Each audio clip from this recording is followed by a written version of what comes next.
சில பேர் சொல்லி நான் கேள்விப்பட்டிருக்கேம்மா. இப்போ வந்துட்டு நான் வந்து காளி கோயிலுக்கு போனேன், உக்ரமா இருந்தாங்க, எனக்கு ஆகலை, எனக்கு ஒரு மாதிரி உடம்பெல்லாம் வலிக்காரம். எது மாதிரிமா அந்த மாதிரி ஆகுது? அவங்க முகம் அப்படி ஒரு பிரகாசமாக இருக்கும். ஆனால் அவங்க குழந்தை, பச்சை குழந்தை அந்த அம்மா, அவங்க முகம் அவ்வளோ ஒரு பிரகாசமாக இருக்கும். அந்த நாக்கு இங்கே இருக்கும். எல்லாருமே காளி வழிபாடு பண்ணலாம். காளி வழிபாடு பண்ணுறதுக்குன்னு ஒரு சில விஷயங்கள் இருக்குது, முறைகள் இருக்குது. ஆனால் அவங்க மனசார அவளை நினச்சிட்டாங்கனாக்கா அவங்க எந்த மாதிரி பிரச்சனையும் அதெல்லாம் என்ன மாதிரி விஷயமா இருந்தாலும் அவங்களுக்கு காப்பாற்றி உட்கார வச்சுருவாங்க. இவங்க சரஸ்வதி, காளி. ஆமாம், காளி, மகாலட்சுமி. வேற இன்னும் அன்னைக்கு ஒன்று வச்சிருந்தீங்களேம்மா, சேவல் வச்சு ஒரு சாமியை. மாத்தாம்மா அதை இருக்கிறாங்களே, அவங்க கிட்ட கேட்டுதான் நீங்க எல்லாமே உத்தரவு எடுப்பீங்களா? அது எங்கள் திருநங்கை சமுதாயம். என்ன மாதிரியான உத்தரவுகள் எடுப்பீங்கம்மா? இப்போ போகிறோம், இவங்களுக்கு வந்து இந்த பாப்பாவுக்கு நாங்கள் ஆப்ரேஷன் பண்ண போகிறோம், இந்த மாதிரி இந்த பாப்பாவுக்கு முடியுமா என்ன ஏதுன்னு கேட்கறதுக்காக முதல்ல அந்த மாதிரி தான் நாங்கள் 4 பேர் உட்காந்து பேசும்போது நான் மறுநாள் காலையில் எல்லாம் போய் படுப்பாங்க. மறுநாள் காலையில் எழுந்து வருவாங்க. எழுந்து வந்து இந்த மாதிரி நான் கனவுல கண்டாயா, அவங்க வந்து சர்ஜரி பண்ணாதவங்களா இருப்பாங்க. இப்போ பொதுவாக பார்த்தீங்கன்னா பாம்பு வந்து வீட்டாண்டையோ இல்லை நம்ம வசிக்கிற இடத்துல அந்த இடத்துல வந்துச்சுன்னா வந்து சில பேர் பயப்படுறாங்க, சில பேர் நல்லதுன்றாங்க. இதுதாம்மா உண்மை? பயப்படுறதும் உண்மைதான், நல்லதுன்னு சொல்றதும் உண்மை. எதனால பயப்படுறாங்க? பழைய கண்டா பயப்படதான் செய்யும். இப்போ இதோடைய வழிபாடுகள் இது. இப்போ பாம்பு அதை நோண்டாக்கால் இப்போ இது நோண்டாமலே இருந்தாலே ஒரு பாம்பு நம்ம அது பயம் வந்துதான் ஆகும். ஏன்னா இருக்கிற எல்லா விஷயத்துலையும் பாம்பை கடிச்சா செத்துடுறாங்க.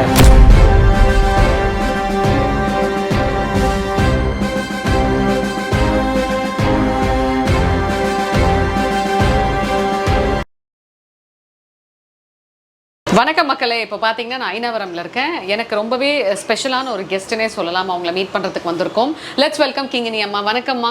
வணக்கம். முதலாக உங்களுக்கு ஏன் டிஃப்ரெண்ட்டான பேர் கிங்கினி அம்மா? நான் எப்பயுமே எல்லாத்துலேயும் தைரியமாக இருப்பேன். நான் எதுக்கு பயப்பட மாட்டேன். என் பேர் யாருக்கும் இருக்கக்கூடாதுன்னு முடிவெத்தேன். கிங்கினி நான் வேற ஒருத்தர் சொல்றதுக்கு பதில் கிங்கி என்ன நானே சொல்லிக்கினேன். அப்போ என்னை கேட்டாங்க உன் பேர்னா கிங்கினி நான் அப்படின்னு. நீ கிங்கினி அப்படின்ட்டு அவங்க சொன்னாங்க. ஆமாம், பிள்ளைங்க பேர பிள்ளைங்க பொண்ணு எல்லாருமே இருந்தாங்க பாரு, இவங்கெல்லாம் சேர்த்து அம்மான்ட்டாங்க. கிங்கினி அம்மான்னு வந்துச்சு. எதுக்காகமா அவங்களெல்லாம் வந்து மரளாடின்னு சொல்கிறாங்க? நாங்கள் சாமிக்கு சமமா, தெய்வம் மாதிரி. நாங்கள் எங்கள் கையை நாங்களே, எங்களுக்கு பசி இல்லைனாலும் எங்களுக்கு எதுவுமே இல்லைனாலும் அவங்க தலைமையில் கையை வச்சு அவங்க நல்லாயிடும். இது எதுக்குமா? எதுமா இந்த இது வந்து அம்மாவுக்கு வந்து அந்த ஓசை சத்தம் கேட்டுக்கினே இருக்கணும். கலகலன்னு சத்தம் கேட்டுக்கினே இருந்தால் தான் அவங்க வராங்கன்றதுக்கு ஒரு அர்த்தம். ஆமாம், சத்தம் வரும். Okay okay. எதனாலம்மா வந்துட்டு காளியம்மா வந்து சில பேர் வந்து காட்டேரியோட மறு உருவம் அப்படின்னு சொல்கிறாங்க? அம்மாவுக்கு வந்து 7 உருவமா. அந்த 7 உருவத்தில் வந்து கோபமான உருவத்தை தான் எல்லாருமே யூஸ் பண்ணிக்கிறாங்க. சாந்தமான உருவமும் இருக்குது, அமைதியான உள்ளவும் இருக்கிறா, எல்லா விதமானவங்க இருக்கிறாவோ. எல்லாருக்குமே அவங்கவுங்க தேவையான போது அவங்க கோபமாக இருக்கிற விஷயத்த மட்டும்தான் பயன்படுத்திக்கிறாங்க. ஏன்னா கோபமாக அந்த போய் அடிப்பாங்கல்ல, அதனால். ஓகே. என்ன மாதிரியான விஷயத்துக்குமா நம்ம இவங்கள வந்து காளியம்மா வந்துட்டு காட்டேரியா யூஸ் பண்ணுவாங்க? எல்லா விஷயத்துக்கும் பண்ணுவாங்கடா. ஏன் நிறைய பேர் பயப்படுறாங்க? அதுதான் சொல்கிறேன், பேரை சொல்லும் போதே பயப்படுறேன். அப்போ எதிர்க்கு நீ எப்படின்னா பண்ணுவேன்.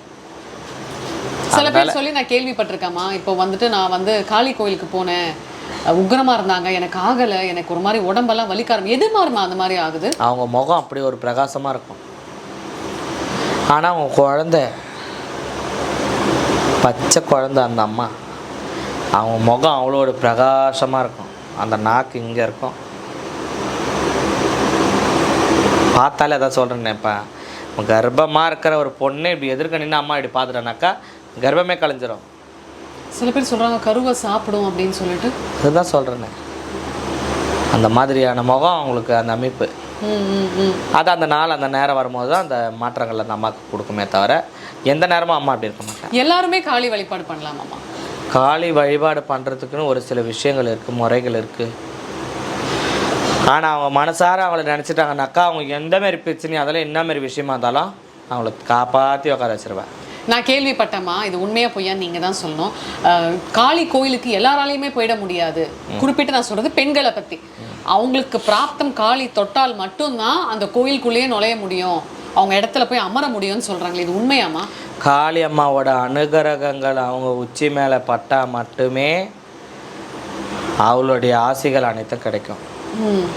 அவள் பார்வை நம்ம மேலே இப்படி சைடில் கூட படலைனாக்கா நீ என்ன டக்கர் வச்சாலும் சரி, எத்தனை கோடி செலவு பண்ணாலும் சரி, அம்மாவுடைய பார்வை மேலே படவே பட. எப்படிமா கண்டுபிடிக்கிறது அம்மாவோட அருள் நமக்கு இருக்குன்னு? இப்போ நீங்க வந்து இப்போ நீ மன கஷ்டத்தோட இருக்கிற, திடீர்னு ஒரு சந்தோஷமான விஷயம், நீ பூஜை பண்ணல, புலஸ்காரம் பண்ணல, கற்பூரம் குளத்துல எதுவுமே இல்லை, காளியம்மா உன்னை கும்பிட்டா இது மேலே நடக்கும்ன்றாங்களே, எல்லாரையும் கும்பிட்டேன், அவங்களும் விட்டாங்க, நீயும் ஒரு இது தானே, போங்க எனக்கு யாரும் வேணாம், மனசார நினைக்கிறேன், சரி நீ அது சரியா பார்க்கலாம் அப்படின்னு சொல்லிட்டு நீ அசால்ட்டாக நினைக்கும் போது அந்த விஷயம் உனக்கு நடந்துடும்.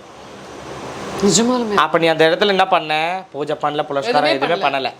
அப்போ நீ மனசார நீ பட்டுன்னு அந்த நிமிஷம் நினைக்கவோ அந்த செகண்ட் அந்த வேலையை முடிச்சு கொடுத்துட்டாங்க பாரு. அதனால காளியம்மா நம்மளை பார்த்துட்டா, நம்மளை தொட்டுட்டா, இதுக்கப்புறம் நம்ம நல்லா இருப்போம், ஏற்ற மரம் தான் நம்மளுக்கு, இறக்க மரம் கிடையாது அப்படின்னு நம்ம மனசை நம்ம தடப்படுத்திக்கிறோம். அப்போ என்ன பண்ணுவேன்? நீயே சாப்பாடு இல்லாத உக்காந்துமோ உனக்கு ஒரு 10 ரூபாய் கிடைக்குதுனாக்கா, அப்போ நம்மளுக்கு கிடைச்சதே நம்ம நினைச்சோம், நம்ம கிடைச்சது, அப்போ நம்ம அவளுக்கு செஞ்சா நம்மளை இன்னும் நல்லா வைப்பானு, இன்னும் நல்லா செய்வாங்க. யாருக்குமா காளியோட அருள் இல்லை? இப்போ உதாரணத்துக்கு சொல்லணும்னா, நானுமே கேள்விப்பட்டேன்னு சொன்னேன் இல்லையா, நான் வந்து உக்கிரமான தெய்வங்கள் கோயிலுக்கு போனால் எனக்கு ஆக மாட்டேங்குதுன்னு சொல்லி ஒரு சில பெரியவங்க சொல்லி கேள்விப்பட்டிருக்கேன். உதாரணத்துக்கு நான் காளி கோயிலுக்கு போனேன், எனக்கு ஆகலை அப்படின்றாங்க. அது என்னம்மா? அது எனக்கு புரியல. அது அவங்களுடைய குலதெய்வங்கள் வேறு, அதான் வழிபாடுகள் வேறு, எங்களுடைய வழிபாடுகள் வேறு. அம்மா பேரை மட்டும் சொல்லி ஒருத்தவங்க கும்பிடுறவங்க, அவங்களுடைய சாஷ்டாங்கமாக அப்படி பண்ணுறவங்க இருக்கிறாங்க. அம்மாவதையும் ஐயாவோட பேரும் கலந்து வரோம், அந்த பேரை சொல்லி சாஷ்டாங்கமாக பண்ணுறவங்க, அது ஒரு இது இருக்கும். ஐயா மட்டும்தான் குலதெய்வம்னு சொல்லி கும்பிட்றவங்களும் இருக்காங்க. அங்காளம்மா குலதெய்வம், பச்சையம்மன் குலதெய்வம், மதுரை வீர கற்பனசாமி, வீரப்பன், இந்த மாதிரி ஒரு சில விஷயங்கள்ல எல்லா தெய்வங்களும் வந்து இருக்கிறாங்க. சங்கிலி கருப்பு இந்த மாதிரிலாம் இருக்கிறாங்கல்ல, இவங்கெல்லாம் வந்து ஒரு தெய்வத்துக்கும் ஒரு வழிபாடுகள். இப்போ நீங்கள் சொல்லுங்கம்மா, இவங்க யாருமா? இவங்க சரஸ்வதி, இவங்க காளி. ஆமாம், காளியம்மா, மகாலட்சுமி.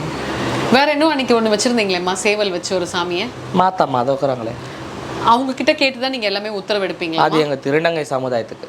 என்ன மாதிரியான உத்தரவுகள் எடுப்பீங்கம்மா? இப்போ போகிறோம், இவங்களுக்கு வந்து இந்த பாப்பாவுக்கு நாங்கள் ஆப்ரேஷன் பண்ண போகிறோம், இந்த மாதிரி இந்த பாப்பாவுக்கு முடியுமா என்ன ஏதுன்னு கேட்குறதுக்காக முதல்ல அந்த மாதிரி தான் நாங்கள் 4 பேர் உட்காந்து பேசும்போது நான் மறுநாள் காலையில் அதெல்லாம் போய் படுப்பாங்க, மறுநாள் காலையில் எழுந்து வருவாங்க. எழுந்து வந்து இந்த மாதிரி நான் கனவுல கண்ட ஆயா, அவங்க வந்து சர்ஜரிங் பண்ணாதவங்களா இருப்பாங்க. ஆயா என்னன்னே தெரில, நம்ம நைட்டு உட்காந்து பேசினதில்ல, என் மேலே வந்து ஒரு சேவல் வந்து உக்காந்துச்சு என் முதுகு மேலே அப்படின்னு சொல்லிட்டு அவங்க சொல்லுவாங்க. அப்படி சொல்லும் போது அப்போ அம்மா உத்தரவு கொடுத்துட்டாங்க, உடனே அவங்களை கிளம்பு அப்படின்னு சொல்லிட்டு நேராக இட்டுன்னு போயிட்டு அவங்கள சர்ஜரி பண்ணி விட்டுக்கிட்டுன்னு வந்தோடனே அவங்க எவ்வளோ ஒரு பிரகாசமாக இருக்காங்களோ, அழகாக கலைஞ்சமாக கடாச்சமாக இருக்கிறாங்களோ, அந்த பாவனை அப்படியே அவங்க பொம்பளை ஆகிடுவாங்க அந்த செகண்ட். அதனால தான் அவ்வளோ அழகாக இருக்காங்களா திருநங்கைகள்லாம் சர்ஜரி பண்ணதுக்கப்புறம்? அவங்க பேர் என்ன சொன்னீங்க? மாத்தா, சேரவள்ளி மாத்தா எங்களுக்கு. ஓஹோ. கனவுல வந்து இறந்தவங்க வரலாமாம்மா? மாண்ட தெய்வம் நம்ம குலதெய்வமாக தான் வரலாம். இதை தாண்டி இப்போ நம்ம ஃபேமிலியில் வந்து தாத்தா பாட்டி அப்பாலாம் இறந்துட்டாங்க, இப்போ அவங்கெல்லாம் கனவுல வந்து அதுக்கு என்ன அர்த்தம்? நம்மளுக்கு ஏதோ ஒரு நல்லது நடக்க போகுது, கெட்டது நடக்க போகுதுன்னா நம்ம முன்னாடி வந்து நிற்பாங்க. நம்மளுக்கு நாளைக்கு இது நடக்க போகுது முன்னாடியே வந்து எச்சரிக்கை கொடுக்குறது, நாளைக்கு சந்தோஷமான விஷயம் அதை வந்து நம்மளுக்கு ஞாபகப்படுத்துறது, இந்த மாதிரி விஷயங்களில் மாண்ட தெய்வங்கள் வீட்டில் நம்ம கும்பிடுறதுனால, வழிபாடு செய்யறதுனால அவங்க வந்து வருவாங்க. மற்றபடி வேறு எந்த காசுலாம் வராது. அம்மா, இப்போ பொதுவாக பார்த்தீங்கன்னா பாம்பு வந்து வீட்டாண்டையோ இல்லை நம்ம வசிக்கிற இடத்துல அந்த இடத்துல வந்துச்சுன்னா வந்து சில பேர் பயப்படுறாங்க, சில பேர் நல்லதுன்றாங்க. இதில் எதுதாம்மா உண்மை? பயப்படுறதும் உண்மைதான், நல்லதுன்னு சொல்கிறதும் உண்மைதான். எதனால பயப்படுறாங்க? படையை கண்டா பயப்பட தான் செய்வாங்க. இப்போ இதோடைய வழிபாடுகள் இது. இப்போ பாம்பு அதை நீ நோண்டாக்கா அது நோண்ட போகுது. ஆமாம். இப்போ நோண்டாமலே இருந்தாலே ஒரு பாம்பு நம்ம அது பயம் வந்து தானே ஆகும். ஏன்னா இருக்கிற எல்லா விஷயத்துலையும் பாம்பு கடிச்சா செத்துடுறாங்க, ட்ரீட்மெண்ட் இல்லை, பாம்பு கடிச்சா செத்துடுறாங்க, ட்ரீட்மெண்ட் இல்லை. இந்த ஒரு விஷயம் தான் எல்லாருக்கும் பயத்தை கொடுக்குது தவிர அது ஒரு நல்ல ஒரு பிராணி தான் அப்படின்றது யாரும் புரிஞ்சுக்கல.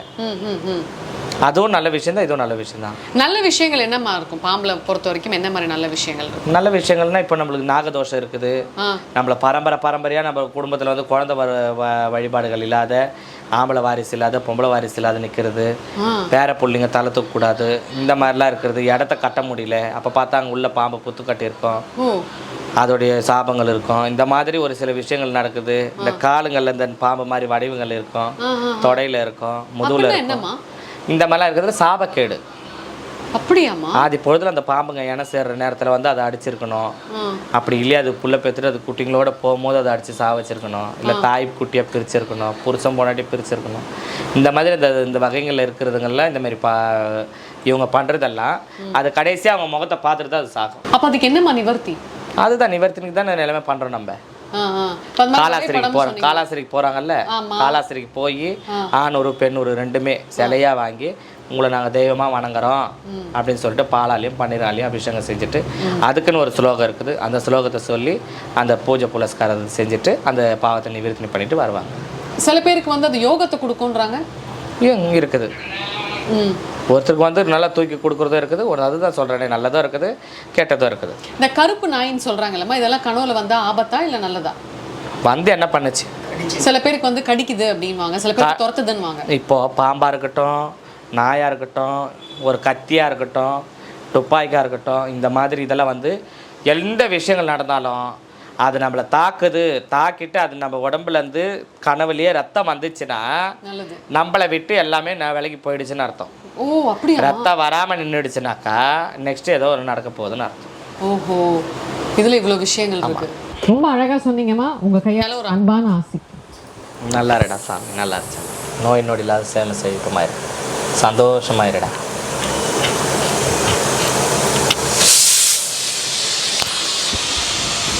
நன்றிம்மா. நல்லா இருக்கு.